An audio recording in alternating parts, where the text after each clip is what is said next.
The federal government has announced plans to deploy military veterans to help secure Nigeria's vast ungoverned spaces as part of efforts to strengthen national security, promote economic activities, and stabilize conflict-affected areas. Now, the plan was unveiled on Tuesday of this week with the inauguration of an 18-member committee by Minister of Defense General Christopher Musa, retired. The committee is charged with claiming ungoverned spaces for economic viability and repositioning the Nigerian Legion Corps of Commissionaires and Veterans. A chieftain of the All Progressives Congress, Bola Bakare, joins us now to discuss how effective this measure could be in combating insecurity across Nigeria. It's good to have you on the program. Thank you so much for joining us. I'm glad to be here, Temitope. And what Thank you very much. What do you make of these developments and the effectiveness?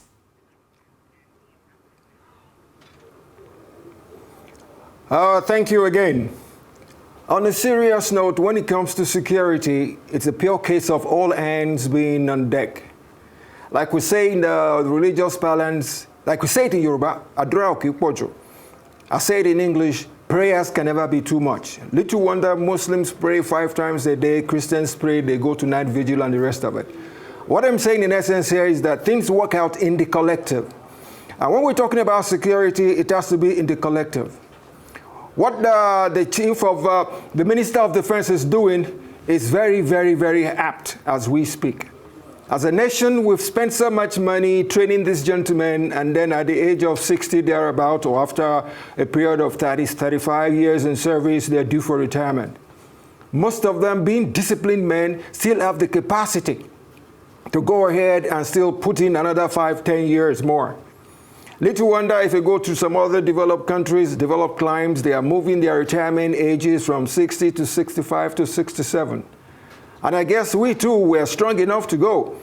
Because as a person, I am 7 decades and I guess I can go. So the ones that are even younger than me are good to go.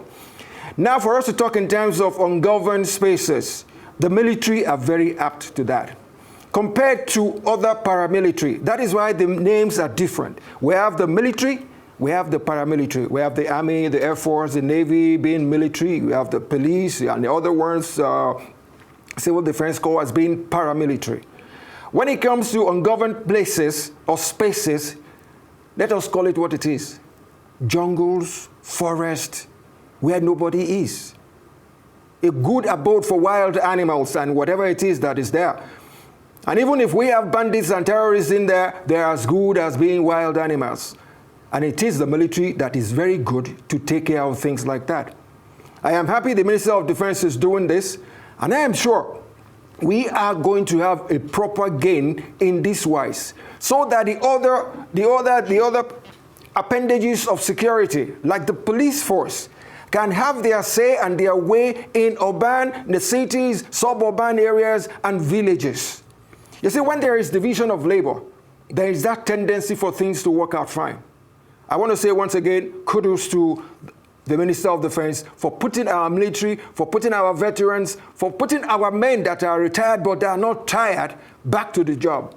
And I guess we're going to do a good job is surely going to happen therein.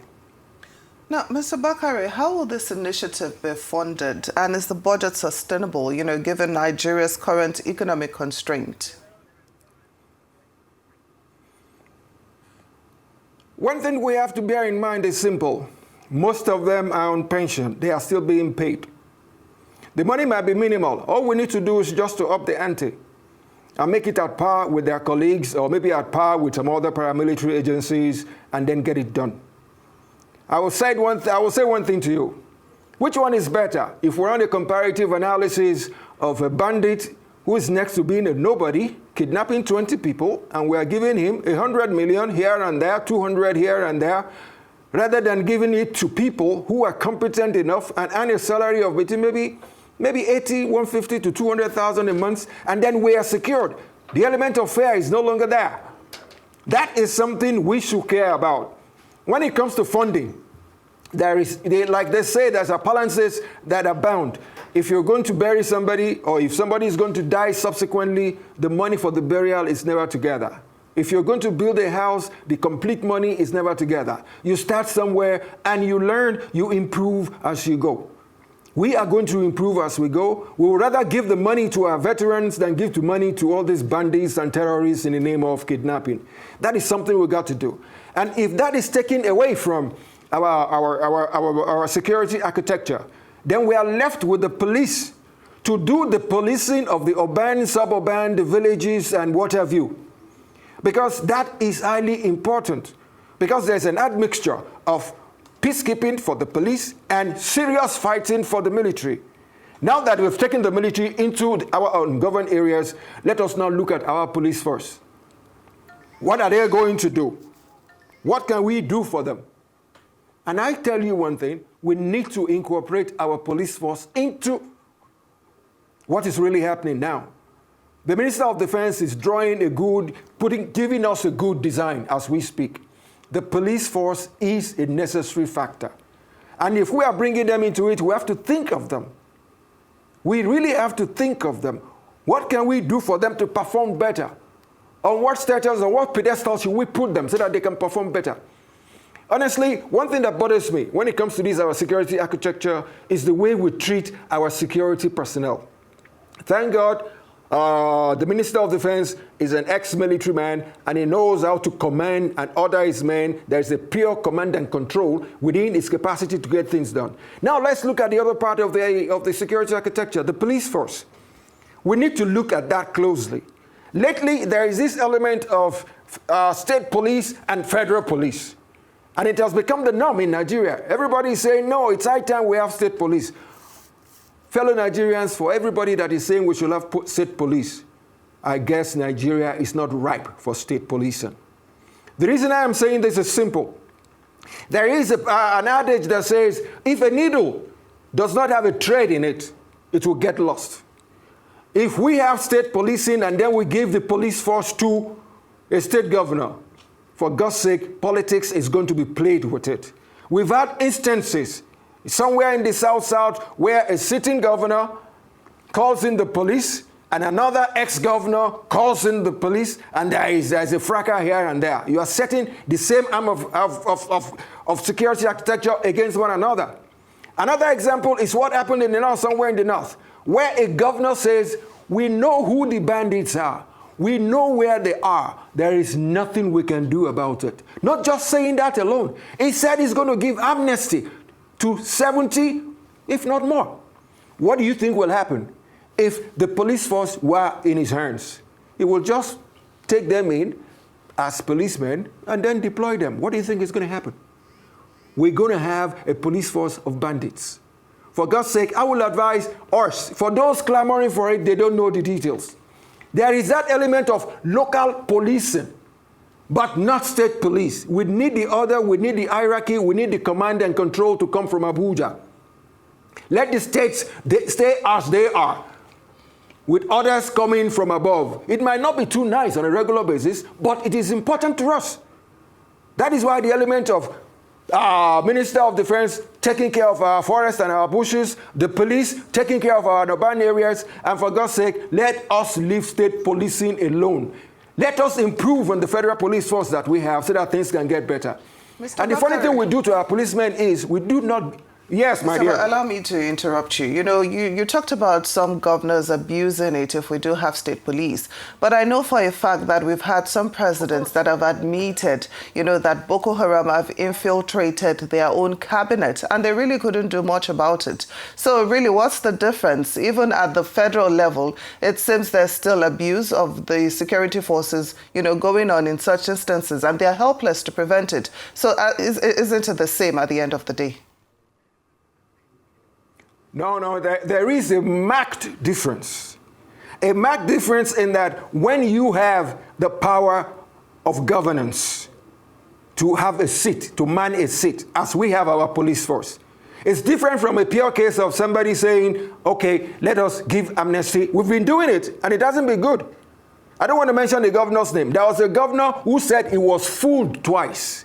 He called them in, he gave them money, they said they were going to stop their banditry and the rest of them terrorism. They took his money, went away, went to the next state, And within a few months, when the money was gone, they came back again. He did that again, a second time. They defaulted.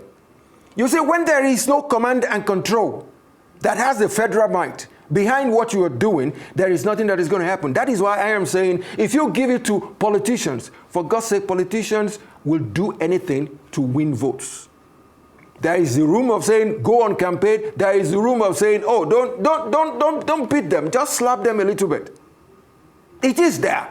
What happens if the incumbent has the power, the total security architecture in his pocket?